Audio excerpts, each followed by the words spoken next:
Nous allons maintenant introduire la notation exponentielle écrite sous cette forme-là, e puissance x, ça exponentielle de x. Mais pour définir ça, on va définir ce que c'est que ce petit e, donc à exponentielle de 1, on va le noter e. L'image de 1 par la fonction exponentielle, on va la noter e. Par des calculs d'approximation, on trouve que c'est à peu près égal à 2,718, cette valeur-là. Ce n'est pas une valeur rationnelle, donc on ne peut que donner une valeur approchée. Alors là, la remarque, si on a un nombre entier, n, exponentielle de n, je rappelle que c'est pareil que exponentielle de 1 fois n, et on a prouvé précédemment que ça c'est exponentielle de 1 à la puissance n, et on va noter e puissance n, puisque exponentielle de 1, c'est e. Alors, si je veux calculer l'exponentielle de 10, ou plutôt une valeur approchée, avec cette valeur-là, donc on va faire exponentielle 10, E10, ça je rappelle que c'est l'exponentielle de 10, hop, je vais le mettre là, juste avant, exponentielle de 10, je peux le noter, c'est exponentielle de 10, c'est à peu près égal à 2,718 à la puissance 10. Je prends la calculatrice et je fais 2,718 puissance 10. Et ça me fait à peu près 22 3,64 à peu près.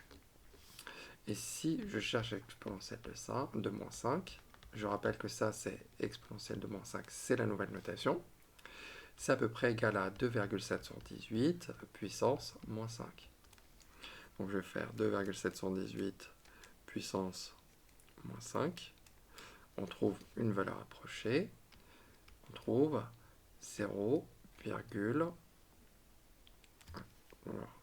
2,718 puissance moins 5, puissance moins 5, ça fait 0,0067 environ. Et voilà, donc là, on considère que finalement exponentielle d'un entier, c'est e puissance n.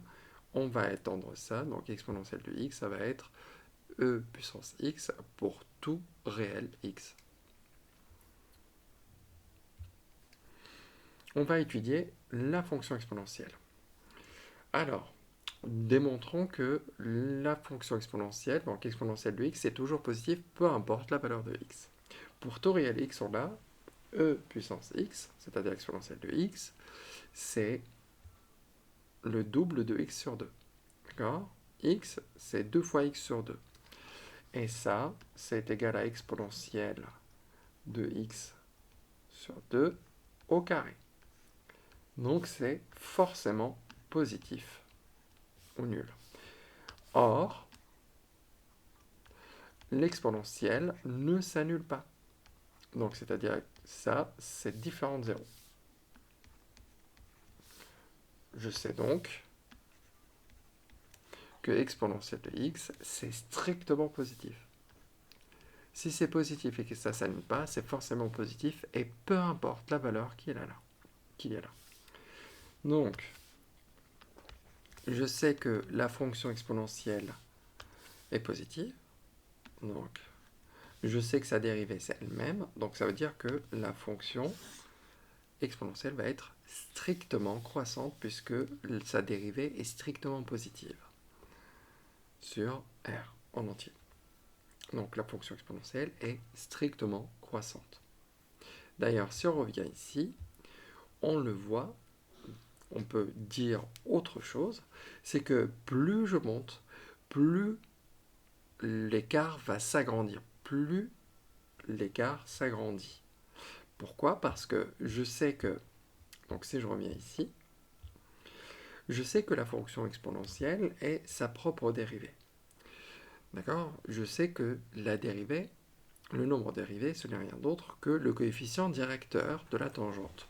Plus je vais vers la droite, plus le coefficient directeur va être grand. Ça veut dire que plus la pente va être haute. Ça veut dire plus je vais vers la droite, plus je monte vite. Donc, et c'est resté dans la langue.